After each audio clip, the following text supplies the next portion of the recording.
Welcome to my story farm house. శిరస్సెక్కితే గొప్పదేముంది యువరాణి, మీ గుండె గూటిలో దాగి మిమ్మల్ని ఇబ్బంది పెట్టట్లేదు కదా. ఆయన గారిది అదృష్టమంతా. మీ గుండె గూటిలో దాగున్న ఆ వ్యక్తి కన్నా నేను అంత గొప్పదాన్నేమీ కాదు కదా. నా గుండె గూటిలో దాగున్న వ్యక్తా? ఎవరాయనా అని చిరుకోపంగా వైష్ణవి వైపు చూశాను. చెప్పమంటారా లేక చూపించమంటారా? చూపిస్తావా? నా గుండెను కోసి చూపించవు కదా. అయ్యో రామా, అవేం మాటలు, చూపిస్తాను రండి అని గబుక్కున నా చేయి అందుకుని నన్ను నా ఏకాంత మందిరానికి లాక్కుని వెళుతుంది. తను ఏం చూపించబోతుందో అన్న ఆత్రం నాలో ఎక్కువగా ఉన్నా ఏమాత్రం బయటపడకుండా పైకి హుందాగా నటిస్తున్నాను. నా గదికి తీసుకువెళ్ళిన వెంటనే నా చేయి వదిలేసి వేగంగా అద్దం ముందుకు వెళ్ళి ఒక మూలగా వెలిగించి ఉన్న దీపాన్ని తీసుకుని అద్దం ముందు పెట్టింది. నేను ఆశ్చర్యంగా చూస్తూ, ఆపుతావా నీ వేళకోళాలు? నువ్వేనా నా మనసులో ఉన్నది అన్నాను. అబ్బా, ఎప్పుడూ వాడిపోయిన ఈ ముఖాన్ని చూడడం ఎందుకు? ఆ అద్దంలో కాదు, అద్దం పైన కనిపించి కనపడకుండా ఉన్న ఆ అక్షరాలను చూడండి యువరాణి అని కొంటెగా ఆ అద్దం పైన నా వేలితో భైరవవర్మ అని నేను రాసిన అక్షరాలు చూపించింది. వెంటనే నేను తడబడుతూ వెనక్కి తిరిగిపోయాను. వైష్ణవి దీపాన్ని పక్కన పెట్టి పరిగెత్తుకుంటూ నా ముందుకు వచ్చి తల వంచుకుని నిలబడిన నా తల కిందకు తన తలను వంచి నవ్వుతూ, అబ్బో, యువరాణి ముఖం సిగ్గుతో కందిపోతున్నట్లుంది. కాస్త తల పైకెత్తండి యువరాణి, నా మెడ నొప్పి పెడుతుంది అని నా తలను పైకి లేపి, ఇప్పుడు చెప్పండి, ఈ చిన్ననాటి స్నేహితురాలితో కూడా చెప్పలేని రహస్యాలు దాచుకున్నారన్నమాట మీ మనసులో. అదేం కాదు వైష్ణవి, ఏదో ఏమరపాటులో అని ఆగిపోయాను.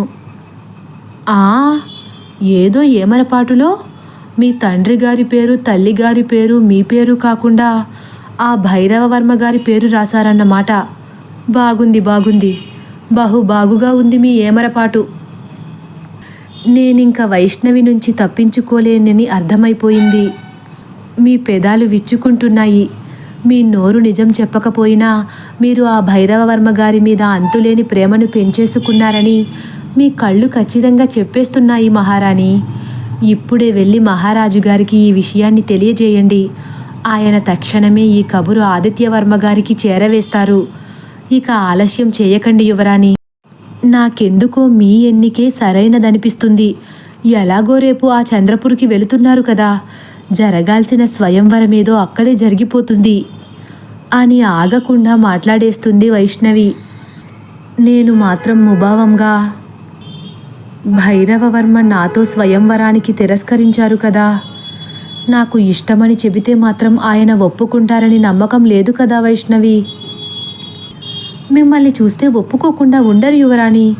మీ మనసు తెలిస్తే మిమ్మల్ని కాదనేవారు ఎవరుంటారు? మా యువరాణి బంగారం. ఒక్కసారి వెళ్ళి మహారాణికైనా తెలియజేయండి. తెలియజేస్తాను వైష్ణవి, కానీ ఇప్పుడు కాదు, ఇంకాస్త సమయం ఉంది. మహారాజు కాస్త ఒత్తిడిలో ఉన్నారు. ఆ ఒత్తిడి భారం దిగిన వెంటనే నెమ్మదిగా ఈ విషయాన్ని తెలియజేయాలి. ఆలస్యం అమృతం విషం అంటారు యువరాణి. ఎంత తొందరగా ఈ విషయాన్ని మీరు చేరవేస్తే మీ మనసుకు అంత మంచిది. విషం అయ్యే వరకు ఆలస్యం చేయనులే. ఈలోపే ఈ విషయం చేరవేస్తాను. నువ్వు నిశ్చింతగా ఉండు. ఆ తర్వాత భైరవవర్మ ఒప్పుకుంటారో ఒప్పుకోరో అన్నది ఆ దైవాధీనం. ఒకవేళ ఆయన ఒప్పుకోకపోతే మా యువరాణి బాధపడరు కదా. వైష్ణవి కళ్ళు కాస్త చెమ్మగిల్లాయి. బాధ ఎందుకు? నేను ఇష్టపడినంత మాత్రాన ఆయన కూడా ఇష్టపడాలని లేదు కదా. వారి మనసు వారి ఇష్టం. నేను వారిని ఇష్టపడ్డట్లే వారు వారి మరదలిని ప్రేమిస్తున్నారేమో. నా ఇష్టం కోసం వాళ్ళ ప్రేమకు అడ్డుగా వెళ్ళకూడదు కదా. మిమ్మల్ని తిరస్కరిస్తే ఆయన ఒక చింతామణిని, ఒక కల్పవృక్షాన్ని కాలదన్నుకున్నట్లే అంది కాస్త కోపంగా. ఆయన నన్ను తిరస్కరిస్తారంటావా? అదిగో ఇప్పుడే అంత ధైర్యంగా మాట్లాడి మరుక్షణమే చింతిస్తున్నారు. మనసు మాట వినదు కదా. నాకు 100కు 1000% నమ్మకం ఉంది యువరాణి. మిమ్మల్ని కాదనుకునే ధైర్యం ఆయన చేయలేరు. ధైర్యంగా చంద్రపురికి వెళ్ళిరండి. మీ మనసులో అణువణువున నిండిపోయిన ఆ ధీరాది ధీరుణ్ణి మీ కన్నుల నిండుగా నింపేసుకుని రండి. అయ్యారే, మీరు తిరిగి మన రాజ్యంలో అడుగుపెట్టిన తర్వాత మీ కళ్ళలో ఎవరి ప్రతిబింబాలు కనపడవేమో. అదేమిటది? మరి ఆయన గారి వైపే చూసి చూసి మీ కళ్ళలో ఆయన ప్రతిబింబమే నిండిపోతుందేమోనన్న భయం యువరాణి. ఇక చాలించమన్నానా అని ఎంతో సంబరంగా వైష్ణవి భుజంపై చిలిపిగా తట్టాను. అలా వైష్ణవి నాలోని సంతోషాన్ని తన మాటలతో ఇంకాస్త పెంచేసింది. మరునాడు ఉదయం భైరవవర్మను చూస్తున్నానన్న సంతోషం నన్ను ఉక్కిరి బిక్కిరి చేస్తుంది. ఒక్కో క్షణం అసలు భైరవవర్మని చూడగలనా అన్న భయం కూడా నా మనసుని కలచివేస్తుంది. అలా రాత్రి గడచిపోయింది. మరునాడు తెల్లవారక మునిపే రాజపరివారంతో కలిసి చంద్రపురికి బయలుదేరాము. మా రాజ్యం విడిచి చంద్రపురి రాజ్యంలో అడుగు పెట్టేసరికి మధ్యాహ్నం 12 గంటల సమయం దాటిపోయింది. మా నాన్నగారు పదే పదే చెప్పినట్లు మా రాజ్యంలాగానే చంద్రపురి కూడా ఎంతో సుభిక్షంగా ఉన్నట్లు తోచింది. ఆ రాజ్య ప్రజలు కూడా ఎంతో సంతోషంగా కళ్ళ ముందు కనిపిస్తుంటే ఆ మహారాజు సమర్థత నైపుణ్యం కొట్టొచ్చినట్లు కనిపిస్తుంది. అలా ఎలాగైతే మహారాజు రాజప్రాకారానికి చేరుకున్నామో ఆ ప్రాంగణమంతా ఎక్కడ చూసినా జనంతో కిటకిటలాడుతూ ఉంది. నా మేలి ముసుగులోంచి ఆ రాజభవనాన్ని చూస్తూ పల్లకి దిగాను. ఆ రాజభవనాన్ని, ఆ ప్రాంగణాన్ని చూస్తే ఆ రాజ్య వైభవం ఎంతో ఎత్తుకు ఎదిగిపోయిందని ఎవరు చెప్పకనే అర్థమవుతుంది. అప్పటికే మా కోసం ఎదురు చూస్తున్న వారు మమ్మల్ని ఎంతో గౌరవంగా ఆదరించి మమ్మల్ని రాజసభకు తీసుకువెళ్లారు. అప్పటికే ఆ సభలో చాలామంది కొలువు తీరారు. చంద్రపురి మహామంత్రి విజయకుమారుడు మా తండ్రి గారికి పరదాలు అడ్డుగా ఉన్న నా స్థానాన్ని చూపించారు. నేను నెమ్మదిగా వెళ్ళి ఆ పరదాల చాటున ఏర్పాటు చేసిన సింహాసనంపై ఒద్దికగా కూర్చున్నాను. ఆ సభలో ఎవరెవరు ఉన్నారో తెలుసుకోవాలన్న ధైర్యం నాలో లేదు. కానీ అక్కడ జరుగుతున్న సంభాషణలను బట్టి ఇంకా ఆ వజ్రకేయుడు సభలో అడుగు పెట్టలేదని అర్థమైంది. అందరూ వజ్రకేయుడి రాక కోసం ఆత్రంగా ఎదురు చూస్తున్నారు. నేను మాత్రం నా మేలి ముసుగు చాటున నా ముందు ఏర్పరిచిన ఆ పరదాల చాటులో ఎంతో ధైర్యంగా కూర్చున్నాను. అలా ఒక అరగడియ సమయం గడిచిపోయింది. అందరూ ఒక్కసారిగా ఉన్నపలంగా పైకి లేచి జయ జయధ్వానాలు చేయడం మొదలుపెట్టారు. నేను మాత్రం నా సింహాసనం నుంచి కదలలేదు. ఆ వజ్రకేయుడి రాక ఆ సభా ప్రాంగణాన్నంతా అప్రమత్తం చేసేసింది. ఆ పరదా బయట ఏం జరుగుతుందో నాకు సరిగ్గా కనిపించడం లేదు. ఎవరెవరో కదులుతున్నట్లు మాత్రం కనిపిస్తుంది. ఎవరి సింహాసనాలని వాళ్ళు అధిష్ఠించారు. ఆ వజ్రకేయుడి కోసం ప్రత్యేకమైన సింహాసనాన్ని ఏర్పాటు చేసి సాదరంగా ఆహ్వానించి ఆ సింహాసనంలో కూర్చోమన్నారు. అలా కాసేపు అందరికీ జయజయధ్వానాలు జరిపిన పిమ్మట ఆ వజ్రకేయుణ్ణి మెప్పించడం కోసం విదర్భ రాజ్యం నుంచి తీసుకువచ్చిన ఒక కళాకారునిచే నృత్య ప్రదర్శన ఇప్పించారు. అలా ఒక్కొక్కరు ఆ వజ్రకేయుని మనస్సుని సంతృప్తిపరచడానికి ప్రయత్నిస్తున్నారు. ఇక కాసేపటికి నా వంతు రానే వచ్చింది. నాకు నేను అధిష్ఠించిన సింహాసనం చాలా ఇబ్బందిగా అనిపించి దానిని తీసివేయమని అప్పుడే నేను గానం చేయగలనని చెప్పేసరికి నా పక్కన ఉన్న పరిచారికలు నా సింహాసనాన్ని పక్కకు జరిపారు. నేను అందంగా నేలపై కూర్చున్నాను. నా మేలి ముసుగును తొలగించి గానం చేయడం మొదలుపెట్టాను. అలా మైమరచిపోయి పాడుతుండగా అనుకోకుండా నా చూపు ఒక పక్కగా వాలింది. ఆ క్షణంలో ఎగురుతున్న పరదాల చాటు నుండి నన్ను ఎవరో గమనిస్తున్నట్లు అనిపించింది.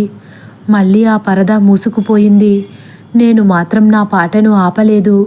నేను పాడుతున్నంతసేపు అందరూ నిశ్శబ్దంగా నా పాటను ఆలకిస్తున్నారు. మళ్ళీ అనుకోకుండా నా చూపు అటు పక్కకు మరలగానే ఆ వ్యక్తి మళ్ళీ నా వైపు తొంగి చూస్తూ కనిపించారు.